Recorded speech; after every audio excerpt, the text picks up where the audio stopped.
it's hard to go through something so public and have people speculate and want to respond and want to set the record straight. But I think at the end of the day, I've truly gotten to a place where I know the truth, my family knows the truth, my friends know the truth, and God knows the truth, and that's enough for me. Your latest project, 29, you are getting fantastic criticism from critics. You are getting fantastic responses from fans. How does all the praise for your work, how does that feel? I think when you dream of doing this for a living and you put your heart and soul out for the whole world to see and kind of put it out there for display, and you have that kind of a reaction where fans are like, me too, or I relate to this, or I needed this, or critics think that what you're doing is worthy of being written about or anything like that, it's really, really special. And I'm just so happy that it's this music that's getting this kind of attention. This new project of yours, 29, it is a beautiful compilation of extremely vulnerable songs. Moving on is messy. It ain't always gonna be a clean break, and it's okay, whatever it takes these days. Folks have called it a divorce diary, a breakup record, but how would you like to describe it? I think it's right on time to be exactly who I am as an artist. I think that, you know, I lost my producer Busby, and that's a lot of where some of this quest to find myself came from. In the middle of quarantine, he was a pop producer from the Bay Area, and I think I took him as country as he was ever gonna go, especially with I Hope You're Happy Now, which is the last song that we worked on together. And what's so amazing about the new collaborators that I've found in Shane McAnally and Josh Osborne, who wrote a lot of this with me and produced it, is they love 90s country like I do, and that's what got them excited about working with me. And so I feel like when I look at this music, I just see, oh my gosh, this is the music that I moved to Nashville to make. This is what 5-year-old Carly dreamt of doing when she used to say she was gonna sing on the Grand Ole Opry. Oh my gosh, and look at you, girl. And at 16, dropping out of high school so you could go and do 5 shows a week at Dollywood to achieve your dream. So yeah, what would you tell that 16-year-old girl now? Oh my gosh, I remember doing my schooling in between shows at Dollywood, and all I ever knew was country music. It's what made me so happy. It's why my parents let me drop out of school after my freshman year. Wow. They knew this is what I wanted. And I would just tell her to hang on because she has no idea how many of her country music dreams are gonna come true. 29 is encompassing the 29th year of your life. 29 is the year that I got married and divorced. Just how pivotal was that 29th year for you? Huge. I think it was a moment that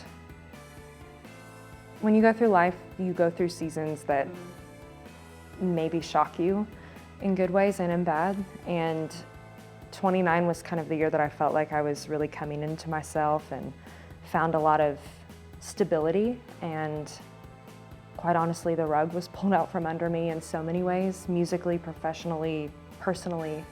And this music and why I wanted to call it 29 is because this is me going through this quest of trying to stay alive in a lot of ways and trying to find my way and not give up and still have hope. And I think for a lot of people, even though this is my story, I think they can relate to that because life doesn't always turn out the way you think it's going to. We all go through hard times. And I think that when you're in the public eye, you want to maintain this level of, I call it Instagram perfect. And you want everybody to think you have it all together. And yet here I am with I Hope You're Happy Now climbing the charts, changing my whole world musically in a positive way. But I have no idea what's coming next musically, and my personal life is crumbling. And I think about her, and I think about how she felt like she was going to die. And I think about everything that has happened in 1 year. And it just is a testament to hold on and still believe and to keep pushing through, because I really did think I was gonna die at times. I really did. And I'm so much better because of it all. Are you anticipating a response, a reaction from the person who broke your heart, or have you received a response since your music has now been out there? I haven't. I think that you can't think about those things. To be honest with you, I'm not doing anything differently than I did when I came onto the scene with Every Little Thing. I thanked the guy who broke my heart when I won the CMT Breakthrough Video of the Year. To the guy that broke my heart, thank you! And then I went on to tell you about my apology where I broke somebody's heart, and I hope you're happy now. It's all on me, it's my mistake. I said I don't love you a little too late. I think it's easy for people to look at this and feel like they know what this is all about, but it's just what I've always done. And I feel like I had to be honest with myself and honest to my fans, because I think if I wasn't being honest in writing all of this, they wouldn't have believed me.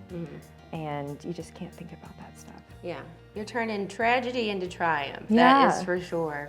Do you feel like there was one song in particular that you find challenging, be it in the recording process or singing live on the gram or maybe in person, eventually, hopefully, to a concert group of people?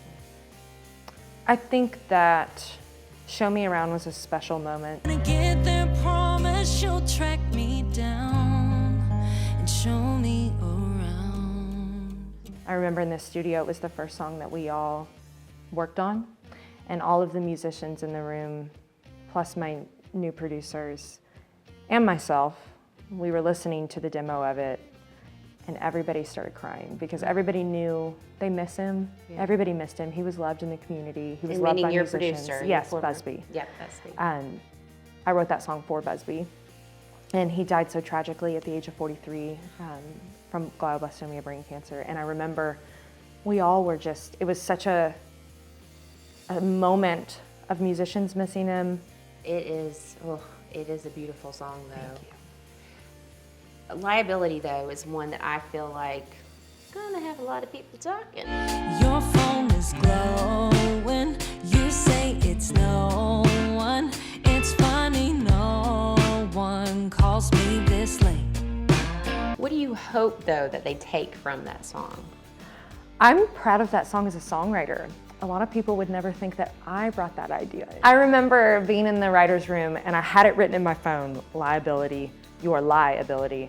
And I was kind of like this, and I was like, oh my gosh, you know, because Shane McAnally and Josh Osborne, I always say they own the radio. Yeah. And I was like, they're either gonna think this is super cool or so stupid.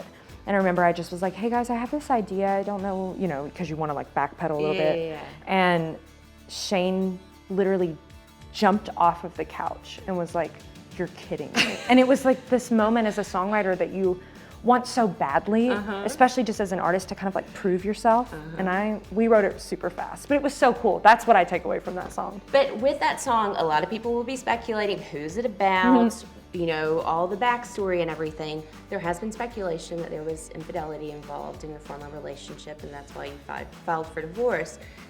Will you ever, do you foresee that there will ever come an aspect or a time in your life when you're like, I want to share this aspect of the story and why you guys got divorced? I think that there are details that are not meant for anyone else. I think that there are lyrics that people can speculate all they want, but the fun in it is that I know what's real and what's not. I think that I can rest. It's hard to go through something so public and have people speculate and want to respond and want to set the record straight, but I think at the end of the day, I've truly gotten to a place where I know the truth, my family knows the truth, my friends know the truth, and God knows the truth, and that's enough for me. I think we were very public in our relationship, and I think that's also shown me that maybe that's too far. Yeah, do you regret that, being so public? I think I regret it and will definitely move forward differently, just because I think, but when you're so excited and you're so in love, I was in love, I was happy. I never want to act like I wasn't in love, because I was, that was real for me. But I think there are just parts of your life that maybe should remain private. Day One is another song of yours that is getting through the grief, the heartbreak, just taking those next steps after breaking up. Yeah, I'll get over you if I just get through day one. How is your heart now? I don't know when this happened, but somewhere in the last month of getting ready to put this music out, I remember when we were working on day one and that ending verse where it talks about, you might even smile when you see them, you'll just be somebody I knew if I can just get through day one. And I had this full breakdown because I realized I was there. And sometimes it just hits you and you realize, oh my goodness, I'm gonna be okay. And I remember that moment where I felt like I couldn't take a breath and I couldn't do it and I didn't know how I was ever gonna get through day one. And what a beautiful thing to be able to sit here and look at you and say, my heart's good.